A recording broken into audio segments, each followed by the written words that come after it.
So there are lots of modifications you can make to an E90 BMW with the N54 engine. In addition to an aftermarket tune, you want to install an aftermarket front mount intercooler. I chose to go with the one from VRSF.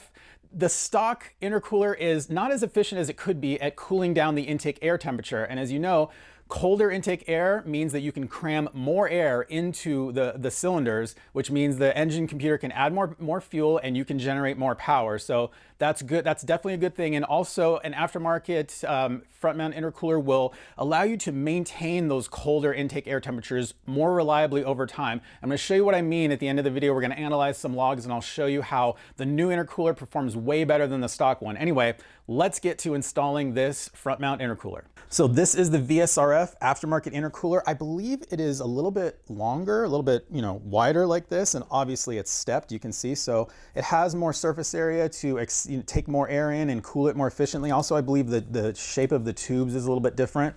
It's more efficient, definitely proven to be more efficient. Now, I have one special note for you guys in California, which is a large percent of you. California is a real stickler. They if all these aftermarket parts have to be CARB certified, which just means that the manufacturer has to pay a yearly fee in order to license their products. It's so stupid. This doesn't modify the emission system in any way, so they shouldn't care and they shouldn't have the right to care, but they do, so whatever.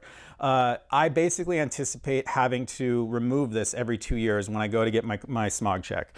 Not a big deal, it installs really easily, but for what it's worth, I was talking to the guy and he said that if it is aftermarket, he has to see a CARB certified sticker on it and that lets him know that it's okay. If he doesn't see that, he was saying, I guess he can put the part number into the computer and see if it accepts it. So I don't know. Maybe in 2 years, I'll try that and see if I can get away with it. Maybe in 2 years, this thing will be dirty enough that he will think that it's the OEM one, and he just won't, I can just say, yeah, it's the OEM one, and he won't even care. So I don't know. We'll see what happens in 2 years, but I just wanted to let you guys know that if you're in California. And as far as I know, the only one of these that is CARB certified is the Mishimoto, the most expensive one. And it's the most expensive because they have to pay that fee. And you can also see this thing came with the aftermarket fittings and stuff to install on the car. So the reason it does is because the OEM ones are quick lock things, and I guess they can't match the quick lock rim or whatever on these. So yeah, we got to switch to these parts, which I anticipate being the most difficult part of this install. We probably we have to get the old ones out and then put the new ones in and maybe fit them in just the right orientation so that when we put this thing up there, and this thing is a little bit heavy, it'll go in somewhat easy. So we're gonna find out how it goes. First things first, we need to jack up the car. I always jack up my car and put it on 4 jack stands just for ultimate safety. It's important to have a level surface when you do this as well. And we got to get this lower splash panel out, and it's just a bunch of 8mm bolts.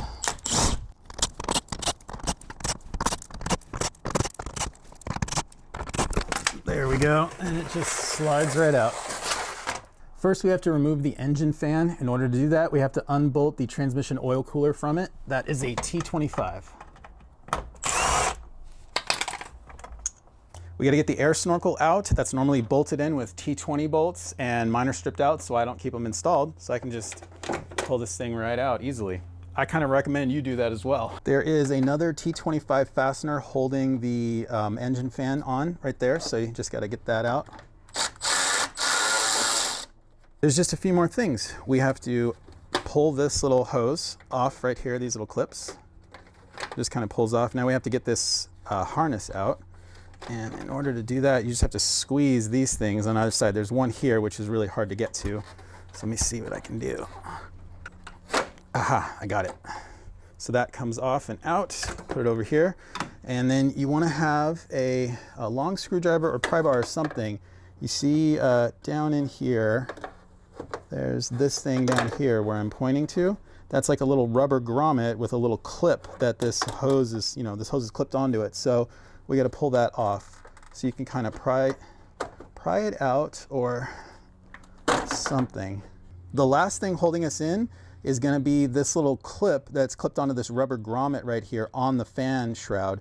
And that is the OEM plastic piece, right?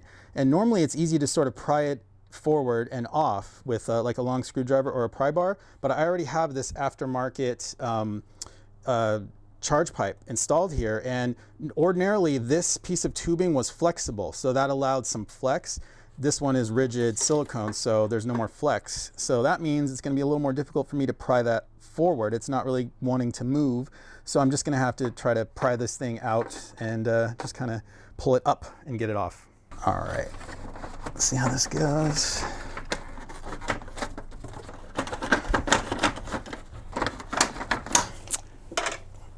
It's being difficult. There. It is more difficult to get this out of here now that we have these pipes installed. A lot more difficult. So I just decided to take a look at the install instructions for one of these, and apparently you don't need to remove the engine fan in order to do this. But in my case, I think I actually did need to, because I have that aftermarket charge pipe. There's no way I'm gonna get that lower piece, which is this lower piece down there, the thing that has the little clip that's clipped onto the fan shroud. There's no way that I'm gonna be able to get that out, because the fan shroud is gonna be in the way. It's not coming out otherwise, unless I take the pipe loose up here and all that stuff. So if you have the stock one, obviously you'll be able to pull it out and stuff, because there's some play there. This one is definitely fixed in place, so I had to remove the fan in this case. And if this is your situation, you're doing things in the order that I'm doing, you will have to. If you have that aftermarket charge pipe, you got to remove the fan. No big deal. So here's something interesting, guys. I think that tube right there has popped out a little bit from the intercooler. So it's possible I might have a little bit of a boost leak going on. Haven't got any codes though, but I thought that was interesting. We're replacing that anyway, but one kind of thing that I'm not happy about, something that's a little bit sketchy. All right, you see how we have this tube right here, this flexible tube, we're gonna need to cut that out and replace it with a silicone one. And this, it's actually, it comes permanently attached to this aluminum outlet from the turbo. And we need to actually cut this band off or pry it loose. So you see there's this little section where those two halves join together. Apparently you can stick a screwdriver in there and pry at it and it'll pop loose. So I'm gonna try that. But this actually will make it difficult for me to change back to the stock setup when I need to get my next smog check, but I'll deal with that in 2 years. All right, let's get this thing out. To do that, we're gonna pull on this clip right here and get it out. Let's get it out completely, actually.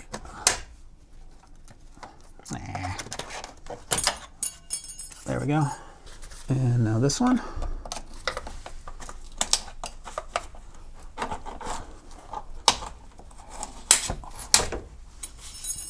All right, I'm going to continue to pry this thing out a little bit. You know, it's already out a little for me, but see if I can pry the rest of it out. So there, see the part that's moving. There we go.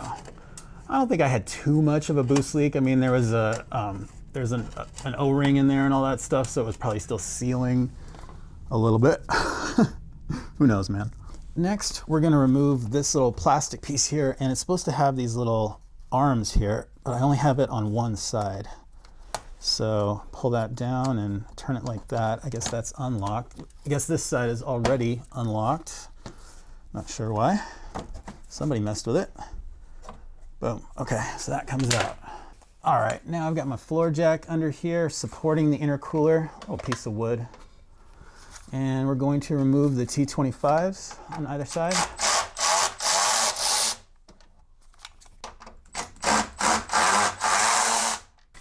All right, let's see if we can pry this one back a little. Looks like we can. Cool, cool. The intercooler should be loose now. Pretty much. Yeah, it's falling over there. It wants to fall here. Lots of dirt, lots of crap. All right, let's let it down. This is not that heavy right now. I'm just, you know, controlling things. You really don't need this jack to lower this one. The old one is not that heavy. Okay. It is dirty though, and I didn't want to drop it. So the aftermarket intercooler is really heavy, and based on that, that's why I had the floor jack, but this OEM one is super light. You know, I can just lift it with one hand, no problem. So yeah, It's not only super light, it is tiny compared to the new one. Let's go take a look. All right, guys, I will admit it now. I didn't need to remove the fan. This thing did have enough flex on its own to kind of push back. I might have had to go up there and pop that grommet off, you know, on the fan shroud, which might have been a little difficult. But yeah, this thing does have enough flex, even with the aftermarket charge pipe, to move back and move out. So I guess I didn't need to remove it, but you know what? Who cares? I did, and it made things just a little bit easier. Wow, man, that's a huge difference. This thing is not only shorter, let's line it up with the front here. You can see it's not only shorter, right? It's not as tall. New one has this extra area up here for air to flow in. All right, I'm gonna see if I can try and pry this clip and pull it loose. You have to be careful with this too, because you don't wanna like tweak the turbos around. So I'll try my best. I might have to cut it out with a Dremel. I don't want to. I want to try to preserve the rubber boot because I want to reuse it in case I need to go back to the stock, which I do. Okay, so I turned the camera off because I was assuming it was going to take, you know, a half an hour to do it, but all I did was I got the screwdriver right underneath and I twisted a little bit and it just popped right loose. So that was easy, actually. I didn't realize that these bands were so easy to unpop. Man, it's been years I've been working on BMWs, seeing these bands, and I never thought to try to pry them apart at that little connection. What a dummy. Okay, so that's it. I'll get this out and we'll be good to go. Ooh, it's so stuck on there. I probably need to get at it with a pick and work it loose a little bit. Yeah, probably get a backwards pick going. Haha, I knew this radiator pick would come in handy one day.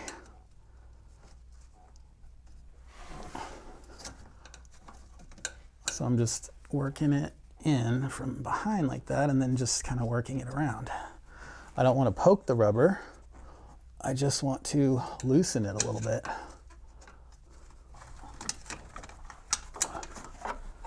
That was easy. And here is a closer view of that little clamp and how I pried that up. And you know, you can easily see how you need to do that. It's very easy. All right, so here's the part where removing my fan is definitely going to come in handy for me. It's absolutely necessary because I need to get this metal pipe out, or actually this is plastic, of course. I need to get this plastic pipe out of this the silicone bushing right here. And again, you have that situation where you have all that flex. I don't, so in order to get this out of here, I need to push this forward, and that fan shroud would have been in the way right here. So no other way to do it for me. So here I'm just going to work it out. Now before I do that though, I'm going to clock this new part, these new pieces, in the same way that my original one is. And I believe I have it. I believe I've got it. So I think I'm good there. And yeah, I'm just going to pry this out and we'll get going. I remember I put silicone on this tube and I think that's helping me here. It is moving. Yeah, okay. And I can just sort of rock it back and forth. And boom. We are out. Hey. Even after you pull this thing out, you have the ability to clock the parts and make sure they are going in the right orientation. I think they are good. You want to make sure they're at the same height, which I think I'm not quite. But the new intercooler might be a little higher or lower. Not quite sure yet, so we'll figure that out. I think just generally the right direction, which I think I'm almost there. Turn that a little bit and we're good. So I will put the clamp on here first and then I'll slip this in. So the kit comes with 2 big clamps and 2 small clamps. I hope it's self-explanatory which ones go where. I think this is the right orientation. We have to be able to get at this nut. I'm assuming that I'll be able to do it from down below there. I might want to come from the other way because I'll be able to come up over it and kind of screw that way. I think I'm going to do it that way. That might be the best way. Okay, a little bit of silicone paste on the outside of this thing. Just help yourself maybe a little on the inside here of that silicone on silicone. Okay, let's slip this in. It goes behind this stuff and then in here. Ooh, she slipped right in. That's what you want, right? Actually, that's not what you want. Okay, I think I made a mistake with the orientation of the clamp. I forgot about the aftermarket not the aftermarket. I forgot about the oil cooler, the transmission oil cooler, and it's just kind of in the way. So I think it would be better if the bolt and everything was on the back side. That way I can get at it and tighten it. I want to be able to get at it from underneath. But it's going to be it's going to be impossible if the bolt is up here facing the other way. If it's over near the pulley on this side, the power steering pump pulley, it's going to be impossible to actually tighten it from below. So I'm going to leave it where I put it, and I'll see if we can get it from below. If not, I'll change it. But I'm going to go with that for right now. All right, there's one more piece that we have to remove, and it's this guy right here. So there's a little clip holding it in, and I think I need to slip this up somehow and get it out, but I am unsure how to get to that. So we have to remove this little plastic piece right here, and it's just clipped into this plastic piece, and the little clip is in here, and apparently you push it up, but I don't see really how to get in there and do that. Not with this screwdriver anyway. Maybe I need a thinner one. Maybe something like this will slip in the middle of it like that, and then push the little thing up. All right, I'm not having luck with that. I'm probably gonna break it out because this I can find again somewhere in a junkyard. Oh, okay, it just popped out finally. There we go. So that's how it was in. So pushing it up was the wrong way to push it. Yeah, that's not meant to come out. Meant to go in and stay in. Okay. So I definitely think I have the band clamp in the wrong position. I don't want it to be here. It's going to be difficult to get at it, and because the intercooler is going to be right here. I would much rather it be on the back side here so that I can get at it from right there and tighten it. So I have to flip it around. So I'm just flipping it around like this. So it's pointing that way. I mean, it's also possible to, you could also have it pointing that way if you desired, but I think this is the way. This is the way. So I think this is the orientation for this particular clamp, small clamp. I've already pre-silicone pasted the inside. I'm using silicone paste, by the way, which is sold as dielectric tune-up grease in part stores around here.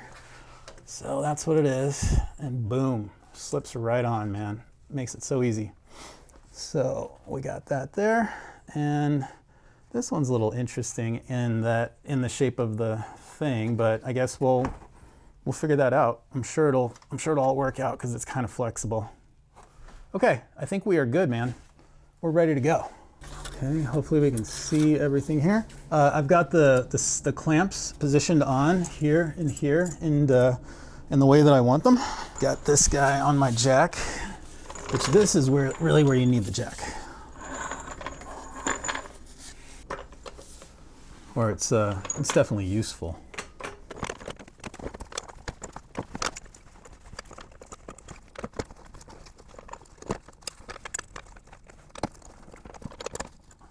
I think I'm going to take these clamps and put them forward first. It might be a little easier. The silicone hoses are tight. They're not going to slip on easily. I'm honestly wondering if it's not better to put the hoses on this thing first and then move this all up into place. It just might be a little easier because these don't necessarily want to slip on easily.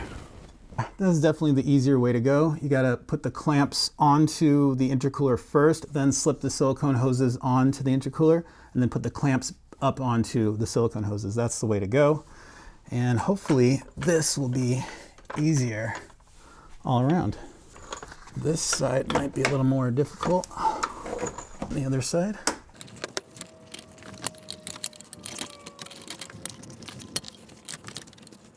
I think I need to go on the other side there and try to slip that guy on. The position of this one on this side is the weirdest because it's not, the hose doesn't line up. You know, the outlet tube doesn't line up exactly. So this silicone hose just sort of has to tweak. There, so now it's on. So yeah, totally possible. Now I will go back to the other side and do that one. So my hose from above is just slightly out of position. I will tweak this up a little, move this, and now we're good. Yeah, and it's on both sides. So we just go up, up, up. That's it, we're in place, we're good. Hey, that was easy. So guys, I think that something was missing in my kit. I only got these screws right here, these long Phillips head screws, and they are a little bit too long. They don't screw all the way in without breaking through the top of this plastic where they're screwing into. And on the Cobb instructions, their kit comes with like a black rubber washer that goes up on here, or neoprene maybe, and then they had a fender washer, I believe, below it. So I didn't get any of that with the VSRF kit, and I can only assume that they left something out. So I have 3 of my own fender washers, and that's working fine. It worked great on the other side, and it'll work great here as well. And maybe I will go get like a neoprene washer at the hardware store to solve this situation. But yeah, it's gonna, I don't want it to bang around, you know what I mean? And it's going to with this. On the other side it was fine, but here, I just need to make it tighter. Okay, I think that's pretty good. It's not ideal, but it'll work for now. All right, let's go tighten these clamps here.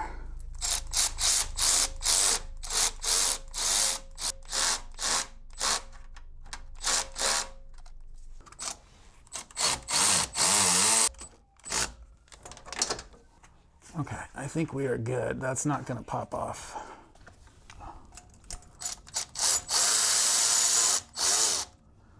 I think I want to come more this way though, because make room for the fan shroud.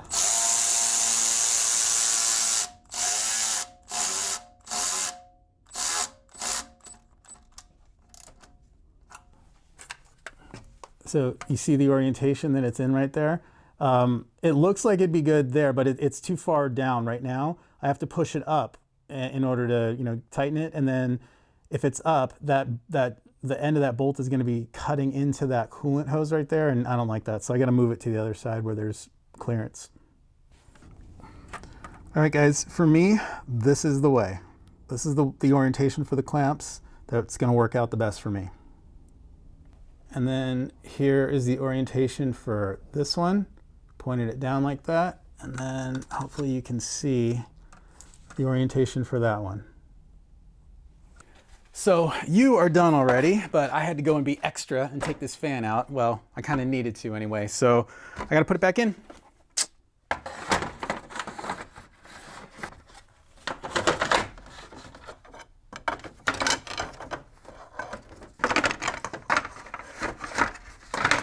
See that aftermarket, the new pipe that we have is a little bit in the way.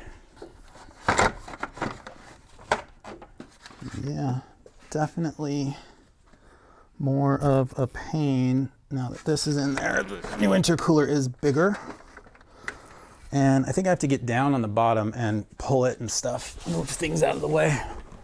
Wow, guys, that was a real pain to do. Things had to be pushed and pulled and tweaked to get them out of the way, but they are finally out of the way. I'm just going to reinstall this fan shroud bolt. Okay, fan brackets, the fan shroud is back in. Everything's slotted where it's supposed to go. The oil cooler, transmission oil cooler it doesn't have as much room as it did before because of this new aftermarket pipe we have here. It's just definitely kind of, it's wedged, definitely. And it's a real pain to get this in and out now, the fan shroud, or the fan. So I hope that I don't have to do it again.